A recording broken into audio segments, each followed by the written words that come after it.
पिछले एपिसोड में आपने देखा था पिंकी के माता पिता के मरने के बाद उसकी सौतेली माँ उसे बहुत सताती है, बिना बात के भी उसे मारती रहती है और इसी तरह से पिंकी के ऊपर अत्याचार करती रहती है।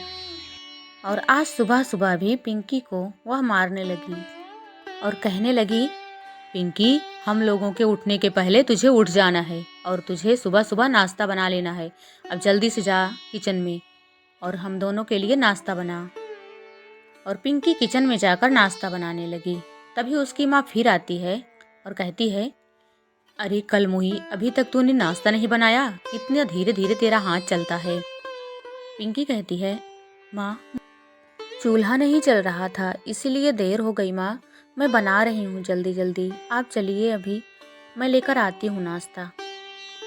और पिंकी बेचारी जल्दी जल्दी हाथ चलाने लगी और उसकी सौतेली माँ वहाँ से चली जाती है। और पिंकी मन ही मन अपनी माँ को याद करने लगती है।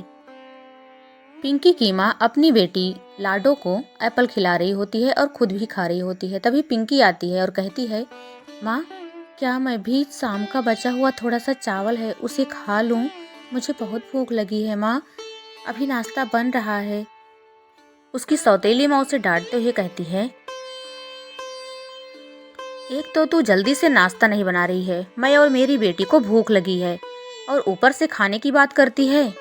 जा भाग यहाँ से और हम दोनों के खाने के बाद ही खाना, अगर खा लिया तो तेरी टांग तोड़ दूंगी। इस तरह से डांट के पिंकी को भगा देती है। पिंकी की सौतेली माँ एक के बाद एक उसके ऊपर अत्याचार करती जा रही थी। रात हो जाती है और पिंकी को वह बिस्तर पे लेटने नहीं देती। वो कहती है, तू नीचे ही सो, तू नौकरानी है घर की, कभी इस घर की बेटी मत समझना अपने आप को।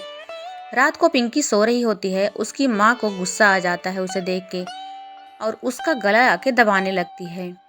पिंकी जग रही होती है, उसे रोना आ जाता है लेकिन वो कुछ नहीं बोलती। वह सोचने लगती है, काश मैं मर ही जाती, क्योंकि मेरे माता पिता तो हैं नहीं, मैं ही जिंदा रहकर क्या करूँगी। पिंकी इसी तरह से सोच रही होती है और उसकी माँ उसका गला दबा रही होती है। तभी लाडो रोने लगती है और उसकी सौतेली माँ उसका गला छोड़कर अपनी बेटी के पास चली जाती है और किसी तरह से पिंकी की जान बचती है। पिंकी बेचारी सोचने लगती है कि माँ मुझसे इतनी नफरत क्यों करती है, मैं सारा काम तो करती हूँ और उसे तंग भी तो नहीं करती हूँ, फिर वो मुझसे इतनी नफरत क्यों करती है, यही सोचने लगती है। तभी सुबह हो जाती है और उसकी माँ उसे जगाने के लिए आती है और डांटते हुए इसे कहती है, इतना सारा काम पड़ा है और तू अभी तक सो रही है? देख, मैं तुझसे पहले उठ गई, मैंने तुझसे कहा था ना तू मुझसे पहले उठेगी और सारा काम करेगी घर का। और उसका बाल पकड़कर जोर से खींचती है और कहती है कि जा नदी पे चली जा, सारे बर्तन धुल दे और कपड़े हैं कुछ, उसे भी धो देना। पिंकी कुछ बोलती नहीं है, केवल हाँ में सिर हिला देती है। उसकी माँ वहाँ से चली जाती है और पिंकी बर्तन और कपड़े लेकर नदी पर चली जाती है धोने के लिए। और वहाँ पर बर्तन और कपड़े धोती है और सोचती है, मेरे उम्र के सभी बच्चे पढ़ने जाते हैं और मेरी माँ तो मुझे पढ़ने भेजती ही नहीं है। आज मैं बंटी से कहूँगी कि मेरी माँ से उसकी माँ आकर कहे कि मुझे भी पढ़ने जाने दें। काम खत्म करके पिंकी अपनी माँ के पास आकर कहती है, माँ, मैंने बर्तन और कपड़े धो दिए हैं, क्या अब मैं थोड़ी देर के लिए बंटी के यहाँ चली जाऊँ? उसकी माँ उसे डांटते हुए कहती है, जा अभी जल्दी से खाना बना, मेरी बेटी भूखी है। पिंकी बेचारी कुछ नहीं बोलती, रसोई में चली जाती है और खाना बनाने लगती है और सोचती है, मैं खाना बनाने के बाद बंटी से मिलने जरूर जाऊंगी आज। यही सोचते हुए वह खाना बना रही होती है। तभी उसकी माँ आ जाती है और उसे डांटने लगती है। उसे तो पिंकी को डांटने का बस बहाना चाहिए। पिंकी को कहती है, कल मुही, एक तो तू मेरे ऊपर बोझ है, तेरे माता पिता तुझे मेरे लिए छोड़कर चले गए हैं और अभी तू ये नखरे करती है। डंडा लेकर उसे मारने के लिए दौड़ती है और कहती है, जब तक तेरे हाथों पे 2-4 डंडे नहीं पड़ेंगे ना, तू नहीं सुधरती है। तेरे हाथ जल्दी जल्दी चलते नहीं है क्या? मेरी बेटी कब से रो रही है भूख के मारे, तेरा खाना कब तक बनेगा? इतना कहकर उसे मारने लगती है। पिंकी रोते हुए कहती है, बना रही हूँ माँ, प्लीज मुझे मत मारो, लग रही है माँ, प्लीज मुझे मत मारो। और किसी तरह से अपना काम खत्म करके वह बंटी के घर चली जाती है, क्योंकि उसे पढ़ाई के विषय में बंटी से कुछ पूछना था। उसे पढ़ना बहुत पसंद था बंटी पिंकी को देखता है तो उसके पास आकर कहता है, अरे पिंकी, मिल गई तुझे फुर्सत आने की। मैंने तुझसे कहा था ना कि मैंने अपना एडमिशन करवा लिया है, तू भी करवा ले। लेकिन तू नहीं मानी। तेरी सौतेली माँ तेरा एडमिशन नहीं करवाएगी क्या? पिंकी कहती है, बंटी, मुझे मेरी माँ से कहते हुए बहुत डर लग रहा है। मैं अगर कहूँगी उससे तो वो मानेगी नहीं, उल्टा मुझे मारने लगेगी और डांटने लगेगी। बंटी, प्लीज अपनी माँ से कह दो ना, मेरी माँ से कह दें कि वो मेरा एडमिशन करवा दें, क्योंकि तुम्हारी माँ तो टीचर भी है ना उसी स्कूल में, उनके कहने से शायद मेरी माँ मान जाए। बंटी कहता है, ठीक है पिंकी, मैं अपनी माँ से कह दूंगा। और शाम के समय पिंकी लाडो की देखभाल कर रही होती है बाहर, और उसकी माँ अंदर सो रही होती है। तभी बंटी की माँ आती है और पिंकी से पूछती है, पिंकी बेटा, तुम्हारी माँ कहाँ है? पिंकी कहती है, आंटी जी, माँ अंदर सो रही हैं।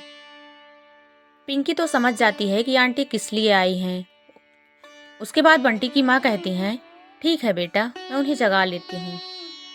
और इस तरह से बंटी की माँ दरवाजा खटखटाती हैं और कहती हैं, लाडो की माँ, लाडो की माँ, जरा बाहर आइए तो, मुझे आपसे बहुत जरूरी बात करनी है। और पिंकी की माँ बाहर आती हैं और कहती हैं, क्या है बहन जी, बहुत गहरी नींद आई थी, आपने मुझे जगा दिया, कौन सा जरूरी काम था आपको मुझसे?